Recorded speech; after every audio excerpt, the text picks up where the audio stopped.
మల్కాపూర్ గ్రామ కాంగ్రెస్ పార్టీ సర్పంచ్ అభ్యర్థిగా నామినేషన్ వేసిన మామిడిపల్లి అనిల్ కుమార్. ఈ సందర్భంగా మామిడిపల్లి అనిల్ కుమార్ ఆధ్వర్యంలో కాంగ్రెస్ సీనియర్ నాయకులు శ్రీనివాస్ గౌడ్ మరియు జోగన్న ప్రవీణ్ నేతృత్వంలో మల్కాపూర్ చింతల నుంచి మల్కాపూర్ గ్రామం వరకు భారీ ర్యాలీ నిర్వహించి నామినేషన్ వేయడం జరిగింది. వారు మాట్లాడుతూ కాంగ్రెస్ ప్రభుత్వం జగ్గారెడ్డి సహకారంతో మల్కాపూర్ గ్రామ అభివృద్ది చేయడం తమ లక్ష్యమన్నారు. ప్రజల సమస్యల పరిష్కారానికి తమ వంతు కృషి చేస్తామన్నారు. ప్రజలతో కలిసి గ్రామాన్ని అభివృద్ది పథంలో తీసుకువెళ్తామని, ఈ ఎన్నికల్లో తమకు అవకాశం ఇచ్చి ఆశీర్వదించి ఓటు వేసి గెలిపించాలని కోరారు. ఈ కార్యక్రమంలో మల్కాపూర్ గ్రామ పెద్దలు, మహిళలు, కాంగ్రెస్ పార్టీ నాయకులు, కార్యకర్తలు, యువకులు, గ్రామస్తులు పాల్గొన్నారు.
జగ్గారెడ్డి గారి నాయకత్వంలో మామిడిపల్లి అనిల్ కుమార్ గారిని మల్కాపూర్ సర్పంచ్ అభ్యర్థిగా నామినేషన్ వేయడానికి మేము వెళ్తున్నాము.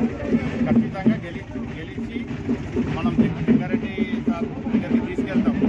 మన జగ్గారెడ్డి సార్ గారు మనకి ఏం మాట ఇచ్చిందంటే, మనం గెలిచిన తర్వాత ఖచ్చితంగా మల్కాపూర్ సర్పంచ్ అభ్యర్థిని కాంగ్రెస్ పార్టీ నుంచి గెలిపించుకొస్తే సీఎం దగ్గర తీసుకెళ్ళి మాట్లాడించే బాధ్యత తనదని పనిచేస్తున్నారు. సో మేము కాంగ్రెస్ పార్టీ గురించి బలంగా పనిచేస్తున్నాం. అత్యంత భారీ మెజార్టీతో గెలిచి కాంగ్రెస్ పార్టీ బల నిరూపణ మల్కాపూర్లో చేస్తుంది.